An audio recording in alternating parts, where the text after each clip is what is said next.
Shalom saudara yang dikasih Tuhan. Oke, hari ini kita mau bahas tentang Kristen progresif. Baru-baru ini viral ya, Kristen progresif ini muncul dibawa oleh saudara kita, saudara Brian Siawarta. Saya nggak akui dia ini pendeta, karena pendeta itu menyatakan kebenaran firman Allah. Sedangkan ya kita tahu sendiri, si doi ini meragukan kebenaran firman Allah. Sebenarnya saya nggak menyebut mereka Kristen ya, karena Kristen itu adalah pengikut Kristus, sedangkan yang mereka ikuti adalah hati dan pikiran mereka. Jadi mereka ini sebenarnya termasuk bidat progresif. Kristen progresif atau bidat progresif menganggap bahwa firman Tuhan bisa diartikan secara progresif menurut pikiran dan hati. Dan bahkan mereka juga mengatakan bahwa ada beberapa firman Tuhan juga yang sudah nggak berlaku. Gue bingung karena udah kebiasaan dengerin pendeta. Jadi gue tanya sama dosen gue, Pak, menurut lu mana yang benar jadi? Dan dia bilang gini ke gue, nggak penting apa yang menurut gue benar, apa yang menurut lu benar. Gue kaget digituin karena untuk pertama kalinya gue diberikan kebebasan dalam berteologi. Gue diberikan kebebasan dalam membaca sendiri, mendengar, mencari tahu sendiri, mendoakannya dan berpikir secara kritis untuk menetapkan teologi gue. Jadi hari ini pun kita bisa mempertanyakan berlaku atau enggak, beneran seperti itu atau enggak. Nah ternyata sebelum keluar nih tren bidat progresif ini, ternyata di Alkitab sudah ada loh yang membahas seperti ini. Kita buka di Galatia 1 ayat yang ke-6 sampai 10. Di sini katakan, aku heran, aku ini Rasul Paulus, bahwa kamu begitu lekas berbalik daripada Dia yang oleh kasih karunia Kristus telah memanggil kamu dan mengikuti suatu Injil lain yang sebenarnya bukan Injil. Jadi anak-anak Tuhan nih balik, mereka nggak mau dengerin firman Tuhan, mereka dengerin satu Injil yang ternyata bukan Injil. Hanya ada orang yang mengacaukan kamu yang bermaksud untuk memutarbalikkan Injil Kristus. Tetapi sekalipun kami atau seorang malaikat dari sorga yang memberitakan kepada kamu suatu Injil yang berbeda dengan Injil yang telah kami beritakan kepadamu, terkutuklah dia. Seperti yang telah kami katakan dahulu, sekarang kukatakan sekali lagi, jikalau ada orang yang memberitakan kepadamu suatu Injil yang berbeda dengan apa yang telah kamu terima, terkutuklah dia. Jadi even malaikat nih datang ngomong satu Injil yang bukan dari firman Tuhan, di sini katakan apa? Terkutuklah dia. Nah, sekarang kenapa orang-orang pada balik nih dari kebenaran firman Tuhan kepada satu Injil lain? Jawabannya ada di sini. Jadi bagaimana kan sekarang? Adakah ku cari kesukaan manusia atau kesukaan Allah? Adakah aku coba berkenan kepada manusia? Sekiranya aku masih mau mencoba berkenan kepada manusia, maka aku bukanlah hamba Kristus. Jadi, Kristen progresif atau bidat progresif adalah Injil palsu yang bermaksud memutarbalikkan Injil Kristus atau firman Tuhan yang kita tahu. Tujuannya apa? Yang tadi itu dikatakan apa? Menyenangkan hati manusia, menyukakan hati manusia, berkenan kepada manusia, validasi, lagi-lagi validasi.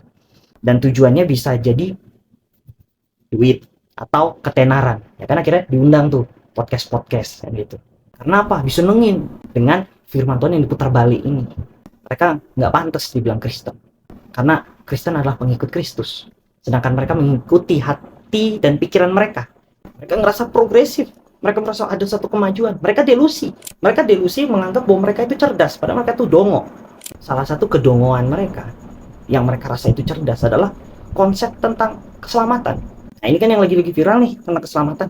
Seperti di video ini, coba kita lihat. Alkitab berkata bahwa Tuhan adalah kasih. Maka gue percaya, barang siapa memiliki kasih, apapun iman, kepercayaan, dan agamanya, maka dia memiliki Kristus di dalam hidupnya. Nah kan, lucu banget. Kamu punya kasih, kamu punya Yesus, kamu punya keselamatan. Nah itu kan disitulah letak gobloknya gitu. Bukan itu yang dimaksudkan keselamatan melalui Yesus itu adalah dengan kasih, bukan. Saya bikin satu penjelasan singkat tentang konsep keselamatan. Kenapa keselamatan itu hanya ada pada Yesus? Kenapa berbuat baik itu nggak bisa menyelamatkan seseorang gitu? Padahal kan surga tempatnya orang-orang baik. Jadi gini, ini saya tertarakan ayatnya yang sesuai dengan firman Tuhan. Kembali lagi, back to Bible. Jadi firman Tuhan katakan, waktu Allah menciptakan manusia, dikatakan apa? Seturut dan segambar dengan rupa Allah. Ini bicara tentang kemuliaan Allah. Jadi manusia dulu itu, pertama kali Adam dan Hawa itu punya kemuliaan Allah. Nah apa yang membuat mereka jauh dari Tuhan? Apakah ada KDRT? Adam tampar Hawa atau Hawanya maki-maki Adam? Enggak, mereka cuma makan buah. Tapi kenapa itu yang membuat mereka diusir dari Taman Eden? Jauh dari hadirat Tuhan. Karena mereka sudah melanggar apa yang Tuhan perintahkan, mereka langgar, mereka berdosa. Nah, dosa itu menghilangkan kemuliaan mereka. Makanya firman Tuhan katakan, manusia telah berbuat dosa dan telah kehilangan kemuliaan Allah. Jadi bukan hanya telah berbuat dosa doang, enggak, tapi telah kehilangan kemuliaan Allah juga. Yang dimaksudnya adalah Adam dan Hawa. Pelanggaran mereka bukan pelanggaran yang sifatnya kriminal, bukan. Tapi kenapa? Itu mereka terusir dari hadirat Tuhan. Mereka terpisah dari Tuhan karena kekudusannya udah hilang. Allah yang kudus, Allah yang suci, dengan manusia yang berdosa, ya nggak bisa bersatu dong, terpisah. Akhirnya manusia mencoba melakukan kebaikan supaya berkenan kepada Tuhan, tapi enggak. Malah firman Tuhan katakan kesalehan kita seperti kain kotor. Saleh loh, ini sudah berarti bicara tentang apa? Agama. Menuruti segala perintah pun itu termasuk saleh kan, tapi mereka paksa kain kotor. Kenapa? Karena manusia sudah terkutuk oleh dosa, yaitu dari bapak leluhur kita, Adam, Hawa, itu menurunkan dosa kepada kita. Nah, satu-satunya supaya manusia itu bisa ditebus dosanya adalah dengan pertumpahan darah.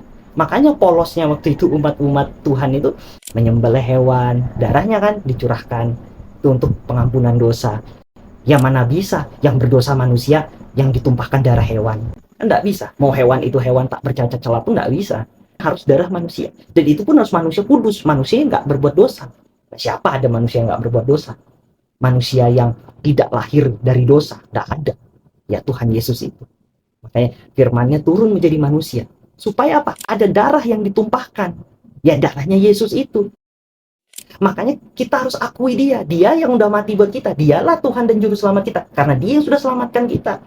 Bukan kita bilang, yang kita akui ilah lain, terus hanya dengan modal kasih kita bisa diselamatkan. Pakai bilang, gua nggak percaya sama Tuhan yang tega masukkan orang ke dalam neraka hanya karena nggak percaya Yesus. Kan goblok banget itu.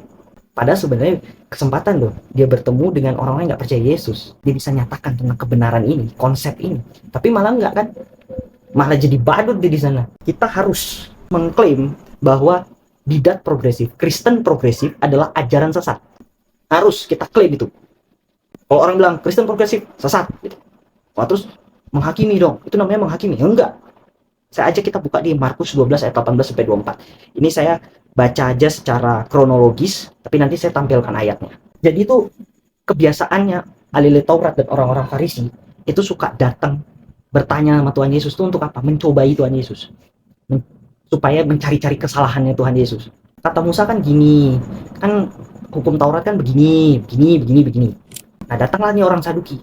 Orang Saduki ini bilang, Tuhan, kalau nih ada seorang suami istri nih, terus suaminya ini mati, meninggalkan seorang perempuan nih, terus dia nikah lagi, terus mati lagi suaminya, nikah lagi, mati lagi suaminya, sampai 7 kali, terus akhirnya dia mati juga, pas hari kebangkitan.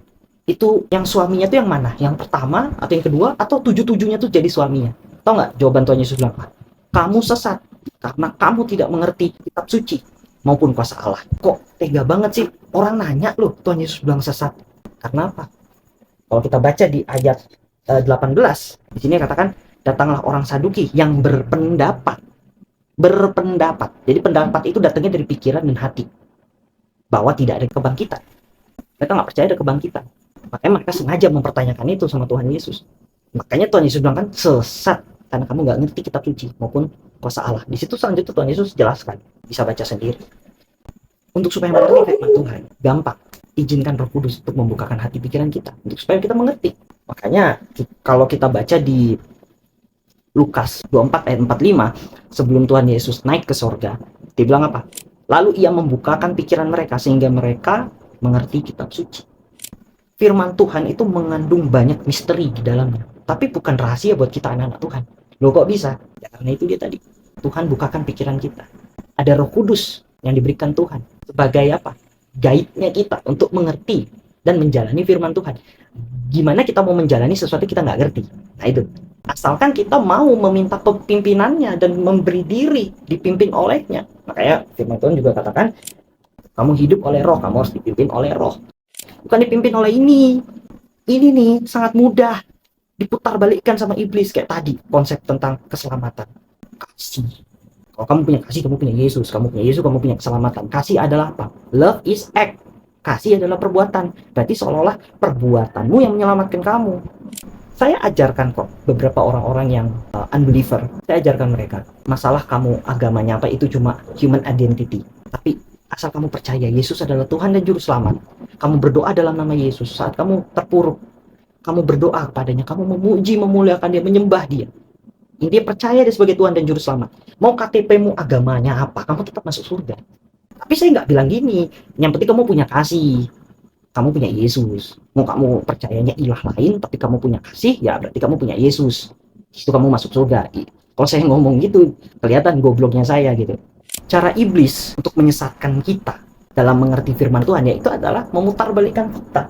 Mempertanyakan kedaulatan Tuhan, menolak didikan, teguran, dan nasihat, mengkompromi dosa, dan mengeksploitasi kasih. Nah, eksploitasi kasih ini nanti akan saya bahas di video-video berikutnya dari video ini. Ingat, kalau dengan kata Kristen progresif, responnya satu, sesat, itu aja, sesat. Nanti kalau orang tanya, woi enak aja kamu ngomong sesat, ya karena mereka mengandalkan pikiran mereka. Mereka nggak mengandalkan pimpinan Roh Kudus. Mereka memutarbalikkan fakta. Keselamatannya pada Yesus kok diputarbalikkan keselamatan dengan perbuatan, kan gitu. Sama kayak iblis waktu bilang sama Hawa, kan tuh Anda bilang nih, jangan kamu makan buah itu. Kalau kamu makan buah itu kamu mati. Tapi iblis bilang apa? Kalau kamu makan buah itu kamu akan jadi seperti Allah. Kan diputarbalikkan. Akhirnya benar, pasti makan dosa. Dosa, upah dosa ialah maut. Maut apa artinya? Mati. Udah bukan hanya mati lagi, mati yang kekal, kematian kekal. Iblis kan putarbalikkan fakta, karena dia mau mendiskreditkan Tuhan. Iblisnya di zaman modern ini, dia jual tuh kata kasih. Karena dia mau mendiskreditkan Tuhan Yesus, dia mau menutupi Yesus itu, nama Yesus tuh dia mau hilangkan. Ya dengan ini caranya. Oke, terima kasih. Saya nggak berharap video ini viral. Saya hanya berharap video ini bisa membantu teman-teman supaya pikirannya terbuka.